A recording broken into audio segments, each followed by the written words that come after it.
Buenos dias, buenas tardes, buenas noches, good morning, good afternoon, good evening, as long as it's good to you wherever you're coming from. Today we're having a very important conversation around some of California's hardest workers who have been unseen but have been seen at the same time in recent history, California landscapers. They've been seen because they beautify the whole state, but they've been unseen because some of California's policies has put them in a very interesting predicament.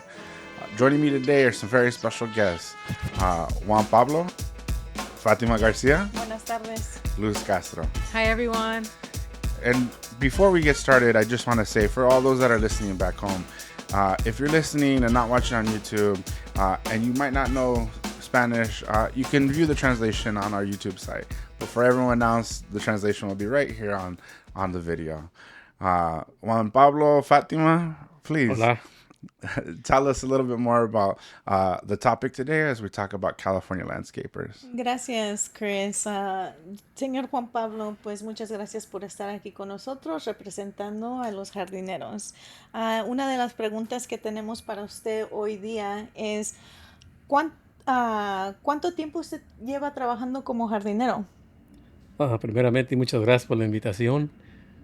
Sí, un aproximado de unos 7 años. 7 años. ¿Y qué aspecto le gustaría que la gente conociera sobre el trabajo que realiza y cómo lo lleva a cabo? Bueno, pues lo llevo a cabo bien, de buena manera. Nada más que en estos momentos, pues ya se requieren, pues, nueva maquinaria, de acuerdo a los cambios que ha habido en la ley. Y ahorita se está requiriendo, pues, tener herramienta especial, como por decir la cortadora de pasto, el weed eater y la sopladora. Sí. Y cuando dice herramienta especial, ¿qué quiere decir con eso? Bueno, de acuerdo con lo que se ha dicho de las nuevas leyes, pues me refiero a lo que es la máquina de cortar zacate que sea eléctrica, Ujú.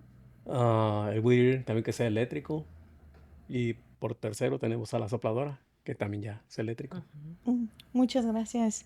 Gracias. California, vamos a dar un poquito más contexto de la transición de equipo de gas a eléctrico.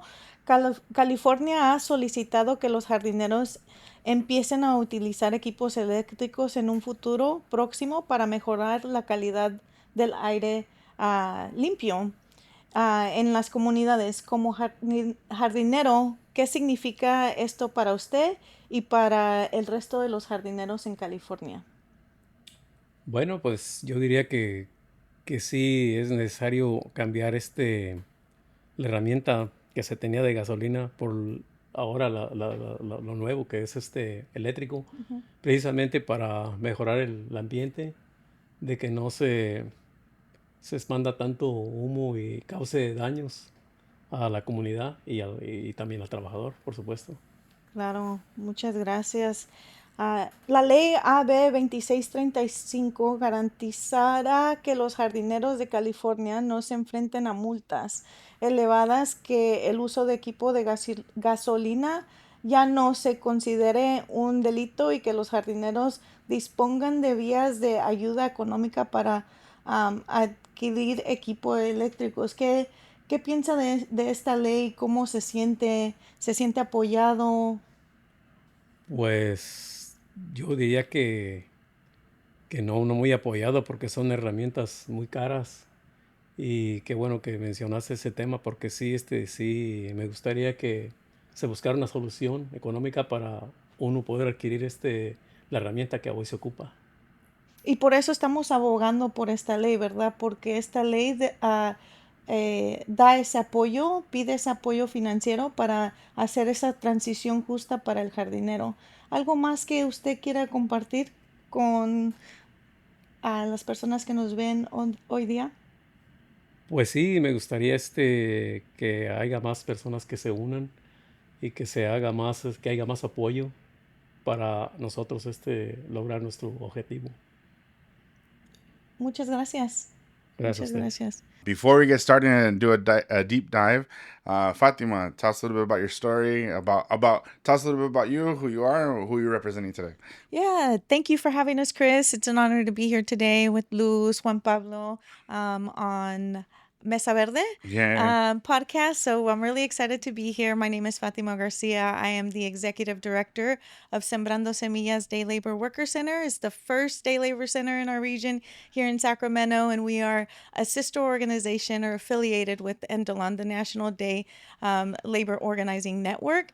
And I've been doing this kind of work in advocating for workers' rights, in particular for low wage workers. And so I'm really happy to be here and be in conversation and just like the homies. that's right. Glad to have you, and this isn't the first time we've ran into each other, but I'm glad I've been able to work with you a lot more this year. And Luz, tell us a little bit about yourself and who you're representing and what you're doing. Yeah, no, thank you, Chris, for inviting us to the podcast. It's been a pleasure to work with you, with Fatima, with our landscapers. This past year has been really busy for us. But my name is Luz Castro. I'm the Associate Director of Policy at Inclusive Action for the City. There, I lead the organization's outdoor worker portfolio. For those of you that don't know Inclusive Action, we are a community development financial institution, a CDFI, and we do a lot of work supporting micro businesses like street vendors, as well as small businesses, brick and mortar businesses. And we're expanding our work to make sure that we continue supporting workers that are in the informal sector, such as street vendors and landscapers. So really excited to be here and excited for this conversation. Yeah, and I think it's a perfect mix of having both of you here. You all bring very unique perspectives to the conversation about landscapers. And as I mentioned in the beginning of this episode, landscapers have continued to go seen. Their work has been seen, right? Everyone loves the work that they do, but they've gone unseen for a long time. So I know the way we kind of got started is that Inclusive Action for the City released a report last year on landscapers.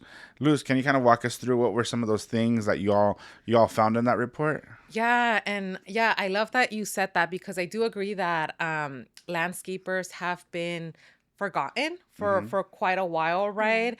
In 2023, Inclusive Action, we started doing surveys. We started walking streets all throughout LA County to better understand some of the most pressing issues that landscapers were facing within the industry.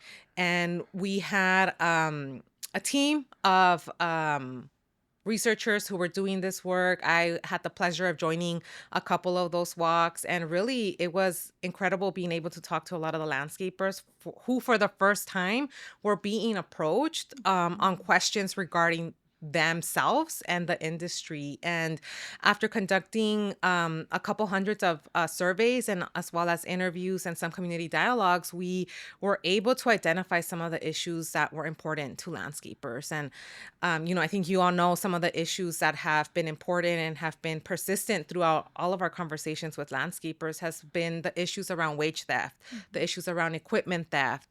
Like we heard recently, we've also been having a lot of issues with lack of safety net, right? A lot of the landscapers that we're working with don't have access to healthcare, don't have access to a 401k or a retirement plan. And then the most pressing issue, which we're working on right now, is the transition to electric equipment. We heard from a lot of landscapers, and we continue to hear, right, that there is a lot of pressure put on them to transition to electric equipment, but it has been really hard for them to do that. And I think that's the special part of this bill, AB 2635, is that we are actually centering the needs and the voices of landscapers. So they are taking leadership roles with like the advisory council, and they're the ones sharing their experience, coming to the Capitol, participating in civic engagements and sharing their testimonies and lived experience and impact that of all the issues that Luz just mentioned. So I think that is one of the things that I really cherish about this bill is actually listening to the impacted people. And so that's the beauty of it is that, you work day to day with landscapers across Yeah. Sacramento. Do you go beyond Sacramento City? Do you go to county or? I mean, we do, but we are really trying to focus. I mean, we're fairly new. We Yeah. just launched the Day Labor Center in November. So building the relationship with day laborers and landscapers locally is definitely a priority right now. And then hoping to expand for sure. And so focused on day laborers in Sacramento and landscapers.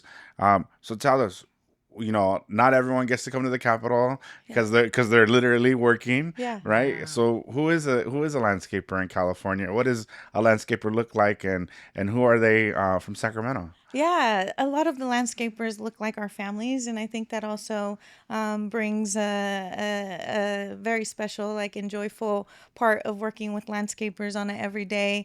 They're hard workers, they're fathers, they're grandparents, they're tios, hermanos, and more than anything, I think that what I'm seeing and noticing is that they are elders who Mhm. are excluded from other job opportunities that have to rely on landscaping. And so this is one of the industries that I'm noticing that it's accessible regardless of age gap. And yeah, I mean, they're hard workers. They're very much eager to learn. I mean, they've been living in Sacramento most of their years since they've migrated to the United States, and this has been the first time that they actually got to visit or be Yeah. at the Capitol and see where all of the legislation that impacts our everyday quality lives happens. And so it's been really empowering to see them,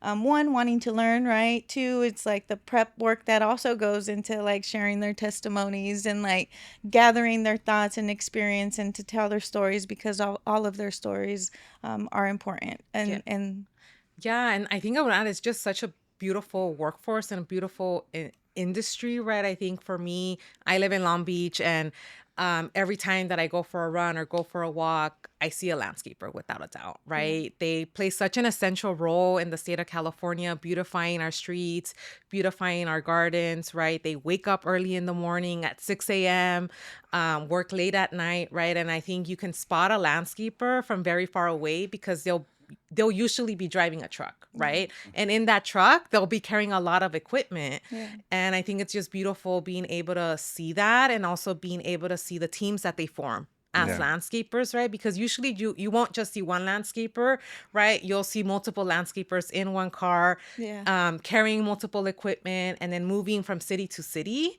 to complete very important work and beautify our yards.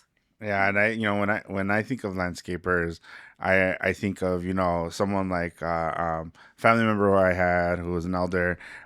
He was a one truck person. It was by himself. He didn't do a whole lot because he was like, you know what? I'm on the retirement stage, but I still want to have some income, and so he was cutting grass, right? And taking care of homes, and so it's a variety of different people. I know in your report, the report that Inclusive Action had, Luz, there's some logic to why people go into landscaping. What are some of those reasons? Yeah, and there's a lot of reasons. And you just reminded me, like, I think landscaping was also like a workforce that a lot of my family members relied on when they were coming from another country, right? And they're trying to establish themselves in this country. And landscaping was a pathway for them for economic mobility and for them Yeah. to be able to access some type of financial support in this country. And going to your question, Chris, on some of the reasons why workers go into the landscaping industry is because oftentimes a lot of these workers are undocumented, right? They are immigrants in this country who have been living here for many, many years, but are left out of formal opportunities, right? They're not able to access a formal job like the one that we have, right? Where we Yeah. clock in at 9, we clock out at 5. And because of that, they're left with a small number of opportunities. And landscaping is something that they're able to learn, they're able to pursue, and able to make a living in this country. And one thing I was thinking about as you're talking is that they're experts in their field too. Yeah. And I don't think people really understand that. You can put any type of challenge in front of a landscaper. You can be like, today I want you to plant me grass, and tomorrow And I they'll want do you to it. take it all away, and I want you to plant me a rose bush, right? And some way, somehow, that rose bush is going to thrive and grow, and whatever plant you want to have them put, or however you want them to have your landscape look like, they'll do it, and they're really proud of their work too, right? Yeah. And it's really wild. With some of the landscapers that you work with, Fatima, how long have they done it? What's the typical amount of years, or is it forever, or what does it look like? Yeah, I think I think this is an economic opportunity for them. I think they also have some flexibility to set their own hours, their own schedule. So that is helpful when you are like a provider at home and have children or have to support the rest of the family's foundation. But I think that for landscapers, it varies. Some, depending on the job opportunities in the workforce, that is accessible to them.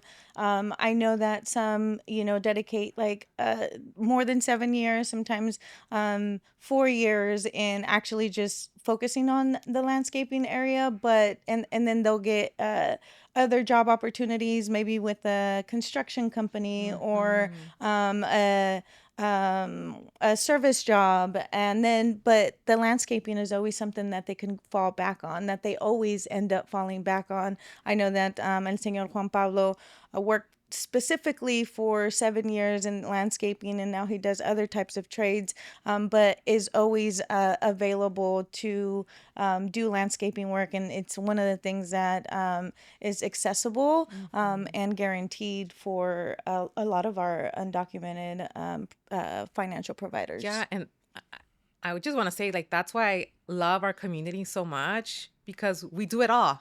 Yeah. If we don't know how to do something, we figure it out, we learn it, and we do it. And I think that's so beautiful about the immigrant community, and that's so beautiful about the landscaping community, because together as a community, we're able to figure things out. Yeah, and the day labor lingo, nos llamamos los mil usos, Yeah. like we know it all, Yeah. so we do a little bit of everything. And so it's been really nice to see and hear from like lived experience, and actually again centering the leadership and, like you said, the expertise that they have, because a lot of times we talk, people talk about landscaping as like low skill jobs or no skill jobs, but in reality they're experts of like many things, and so And they have so many more skills. And I think I also think back to like the trips to Sacramento. I feel like a lot of the landscapers that have come up and flight up to Sacramento, they keep asking us, like, when is the next trip? Like, I'm ready to meet with the legislator. I'm ready to provide testimony.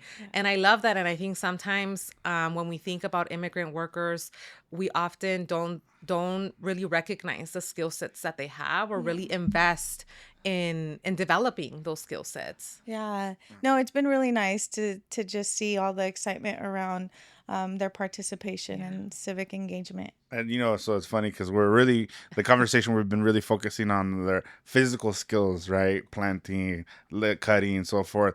But they're also, the reason why they're so successful is because they're the best business people, right? Yeah. Because they're entrepreneurs. They have to know customer service. They have to know what prices are out there. Yeah. What is the competition? How do they know what yard is available, what not? And it's that their network of like, oh, I really like the landscaper who cuts my yard, or this person will do a phenomenal job, right? And having that level of being able to close that deal. And so it's the talent is beyond their physical abilities, right? It's the small business entrepreneurship that they've shown as to another reason why they're so successful. And then they produce a product, and they're so proud of that work that they produce. And I think we need to talk more about landscapers as entrepreneurs and as business owners, because I think oftentimes we overlook that, or we don't bring that to the forefront when we talk about landscapers, because we see landscapers as workers, right? But I think I completely agree with you, Chris.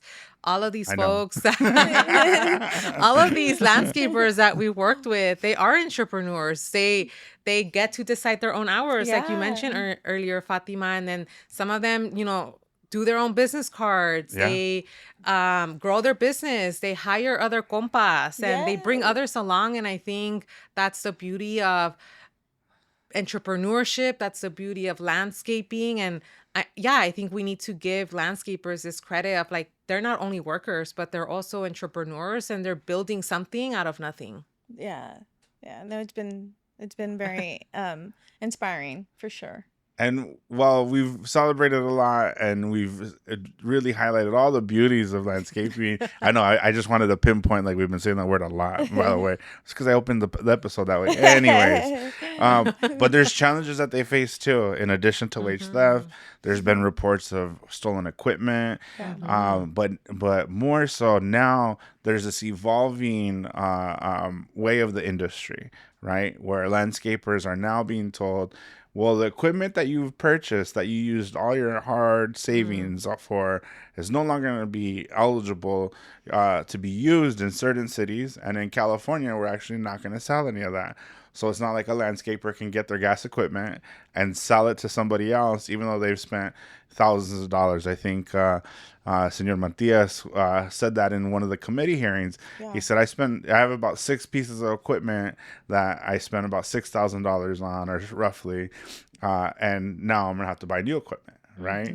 And then, so what are some of the challenges that we've identified beyond kind of like the wage theft with this new evolving part of the industry? Yeah. And I'm glad you mentioned this. You mentioned this, like this investment question, right? Or this investment comment, because a few years back, there was a bill that passed, AB 1346, that phased out the sale of gas equipment. So if you go to a local manufacturer, you're probably likely not going to find gas equipment. The only equipment that you're going to find is electric equipment. And something that when we were initially engaging with landscapers, that was a key issue that they brought to the forefront, because they were wondering when this happened, how this happened, right? And I think they didn't feel that they were a part of these conversations. Yeah. But I think what we are doing now with our bill, with AB 2635, I almost forgot our bill number. It's so long. She doesn't work too hard for it. You're funny. Yeah, our bill. Us at midnight. We've worked many hours on this bill. Long hours. But I think for AB 2635, which is our bill, you guys are confusing me.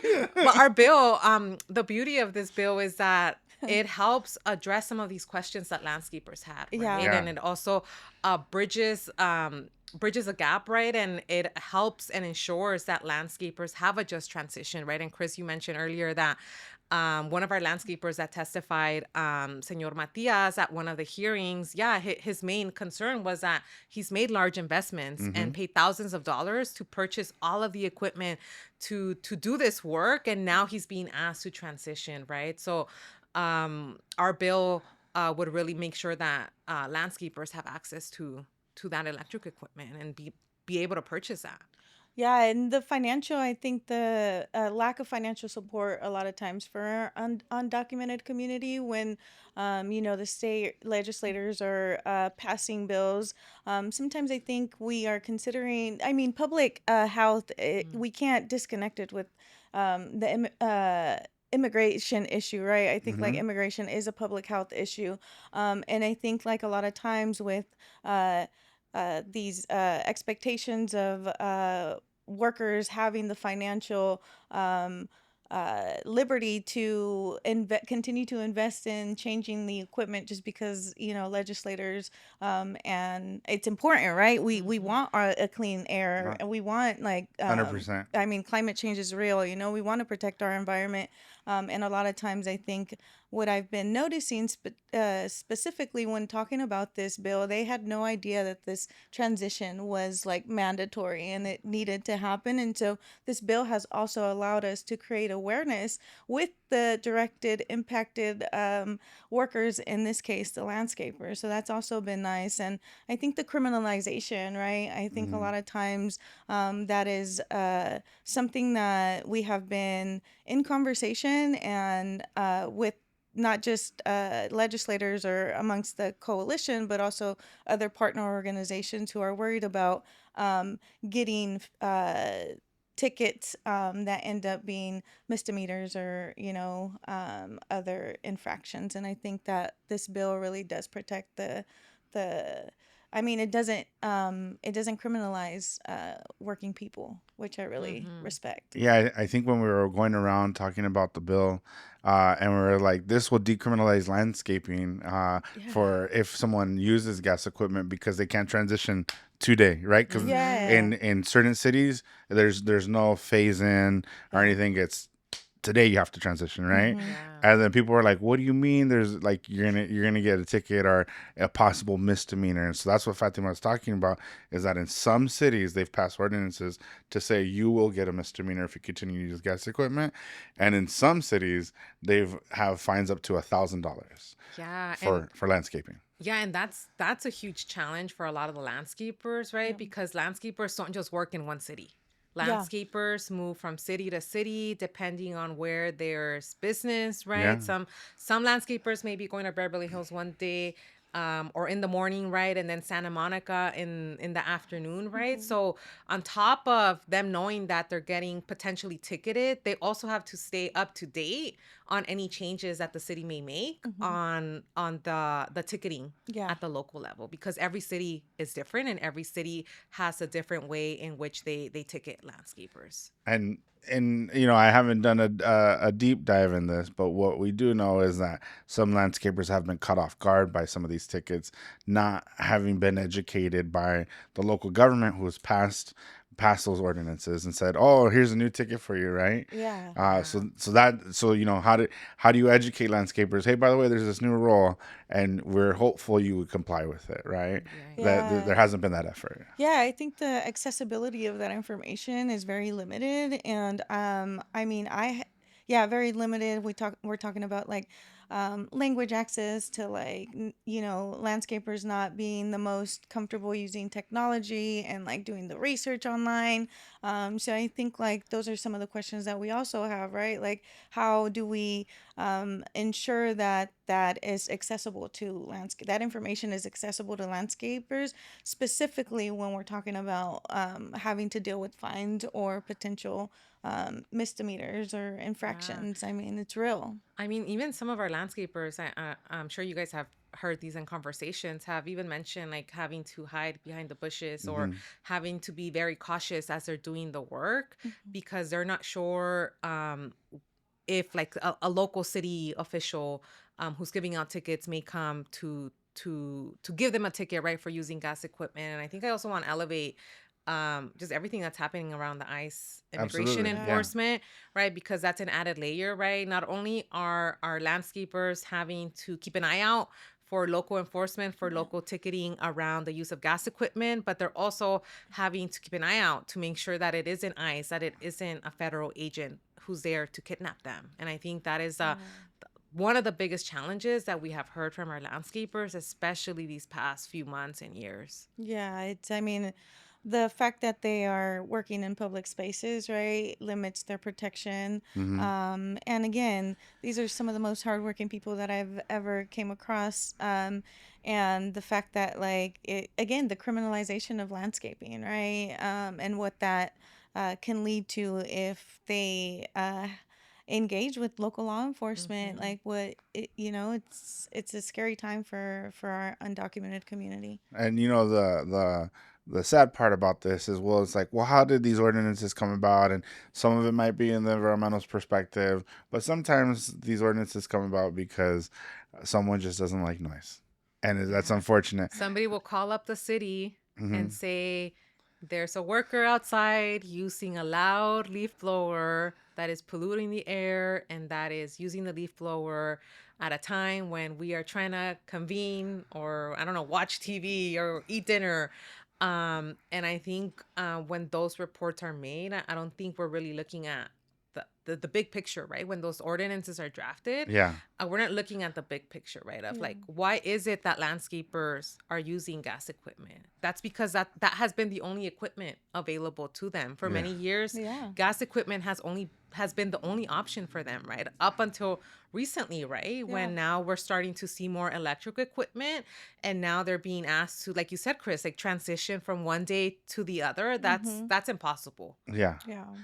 And I think, you know, I don't know about you, but I know me. If you know, I'm living life as a, you know, if I'm living life today, my savings, you know, I'm trying to save for something. Maybe, you know, I want to buy a house or a car, or maybe I just want to make a big investment in where my living situation already, and I'm putting away already. And then, you know, life happens, house happens, food happens, inflation happens. And then for all of a sudden to be like, now you got to go buy $1,000 worth of equipment or $6,000 worth of equipment. Like who could do that? Right. And then to knowing that landscapers, typically make about 44,000 a year, right? And maybe lower. maybe lower, right? If they're getting paid. If they're getting paid, Yeah, no, it's real. Yeah, I mean, it's really challenging. They do this to survive, right? Like this is like this is how they earn their bread and butter. And right now with the cost of living, with gas, with food, you know how high the food prices are. I think it's very challenging, and how little people want to pay for the work too. I think that's also something that I've noticed is like, you know, I mean, everyone wants a good deal, right? And I think like a lot of times when there's no real protection around wage theft, in particular in these industries, Yeah.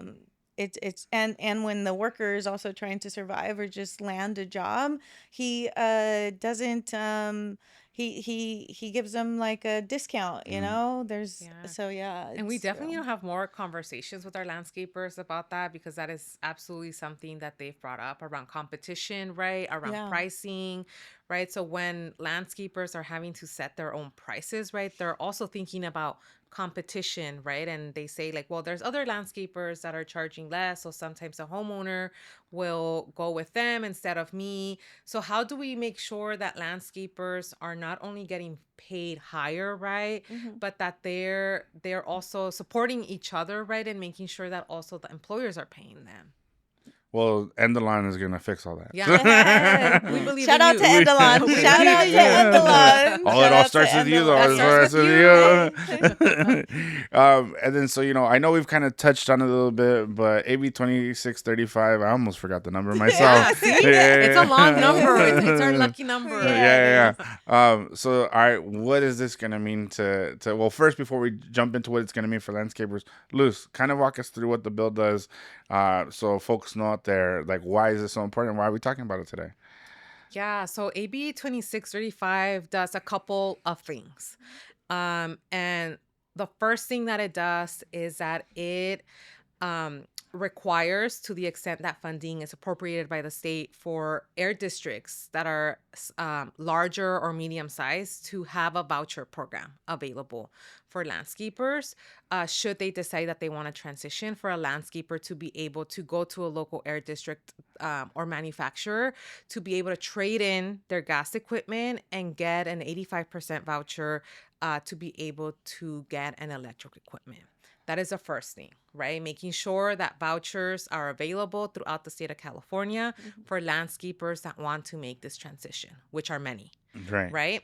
The second thing is that it also includes language or provisions around privacy protections. We know that right now there's a significant amount of immigration enforcement. The Trump administration is doing anything and everything to deport and kidnap as many folks as possible, as many immigrants as possible in this country. So we want to make sure that first and foremost, like the information that landscapers submit to an air district or to a local manufacturer when trying to access this voucher, for them to protect the data that is collected by them, and also ensuring that no immigration status or citizenship status questions are asked of the landscapers that decide to get this voucher.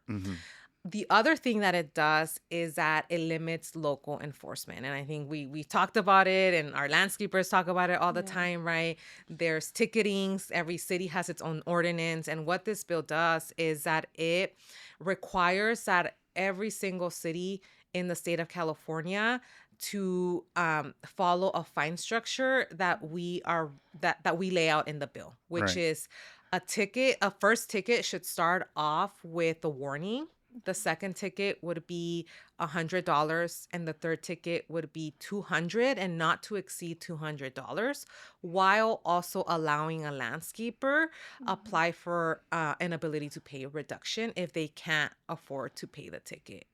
And we believe that that is a fair fine structure that we've discussed with landscapers, right? Yeah. And we believe that the warnings are going to play an essential role in making sure that landscapers have some sort of warning before they're getting fined for using gas equipment. And I would like to elevate that part because landscapers are not refusing to transition That's right. to electric equipment. All landscapers are asking is for some type of support, right, to make that transition. Um, yeah, so I just kind of wanted to elevate that because I think it's important to share that, like, they understand the importance of, again, environmental protections, and also, like, it is going to directly impact them, and knowing right now that, like, it's going to be, I mean, these equipments are expensive. They're not like $100. We're talking about $1,000, and then, having to buy batteries, which is something that we often hear from the landscapers, is saying it's not accessible financially for them to do, like you mentioned, from one day to another. I mean, imagine having to save for several weeks, months, right, for a new equipment, and then you're getting ticketed because you can't afford to transition.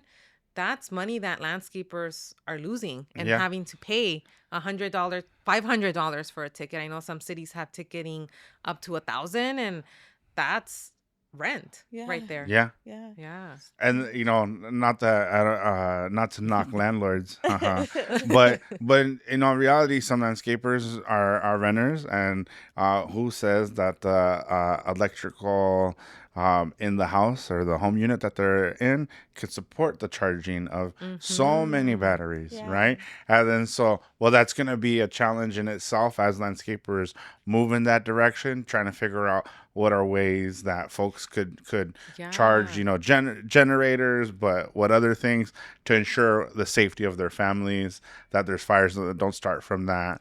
It's more than like, hey, like, let's just move in this direction. There's a lot of consideration. Yeah. And I think even with that, I think you mentioned earlier, Chris, about, or Fatima, about the rates, right? Like, landscapers have a rate currently based on their experience using gas equipment, right? So I think as the industry changes to electric equipment, we do have to have these conversations. And I think we need to come together with our landscapers and really figure out, right, how can we make sure that the time that they are spending now using electric equipment matches the pay that they're getting, right?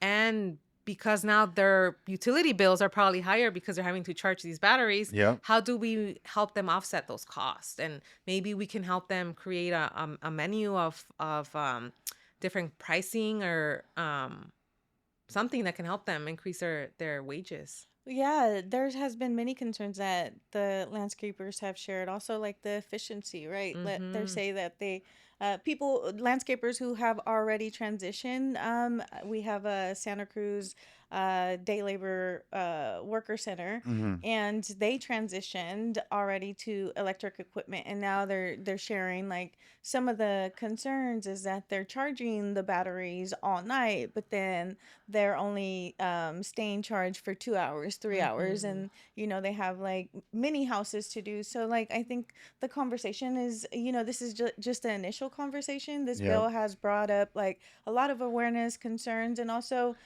solutions, and I think that this is just the beginning of, like, this change in industry.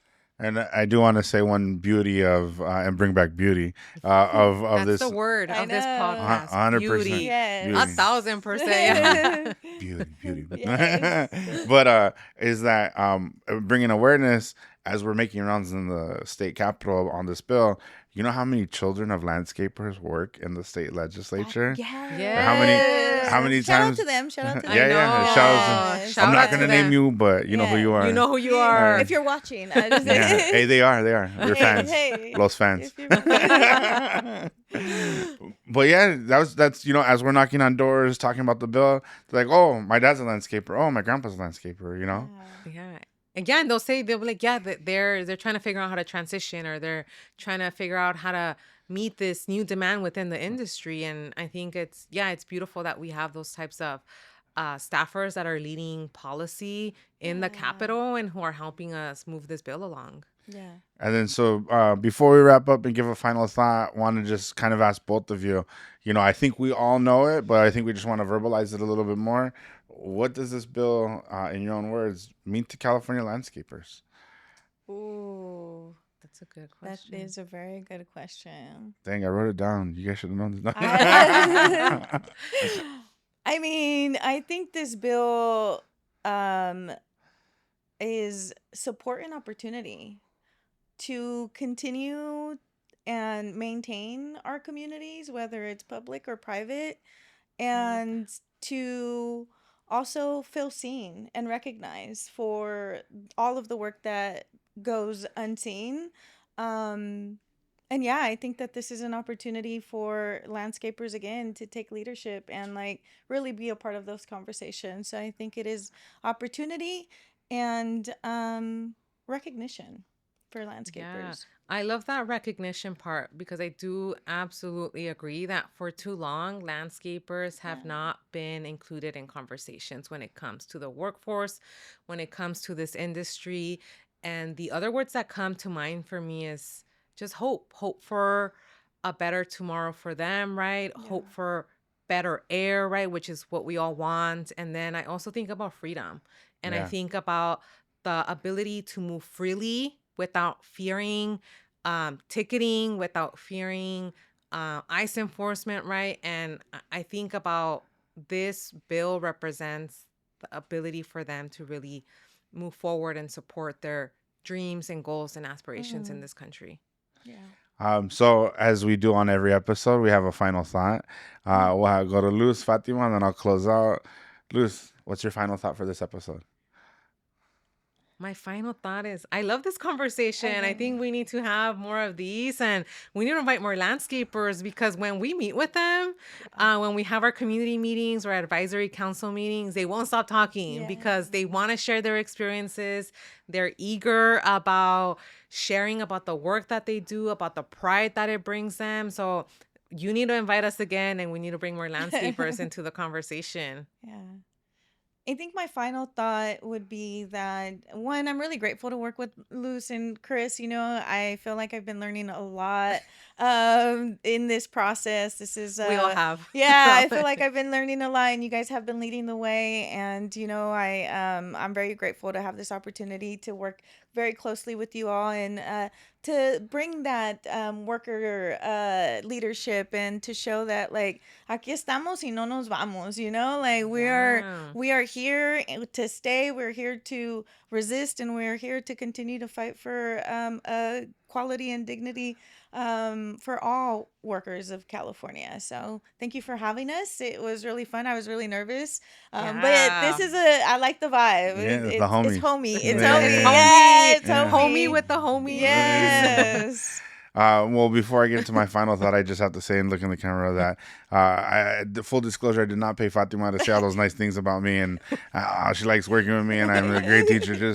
She just did that on her own, FYI. Hire Mesa Verde. Yeah. Anyways, but my final thought is that California likes to talk about, and a lot of policymakers like to talk about Latino communities, American communities, and they actually forget sometimes who they're actually talking about. And this year we forced the conversation for them to remember us and actually see us, and not just see our work. And when I say our work, well, I'm not out there landscaping. I have some landscape in my office, but it's the truth. Mira, look, que nice. He just brought them in for today. This Just is the for first today. time I see Nah, them. you'll see I them don't for know if life. it's real. I'm gonna have to go Yeah, check. come touch it. Look, it's Just real. kidding. Anyways, but you know, when one of us does it, a lot of us do it together because it's our families and it's folks that are in our communities, and so really appreciative of both of you being here, and we're glad that we're finally being seen. Thank you, and have a great day. Thank you. Woo! Christopher Sanchez, your favorite Chicano on politics. You're now tuning into And you're listening to Importas Tú California.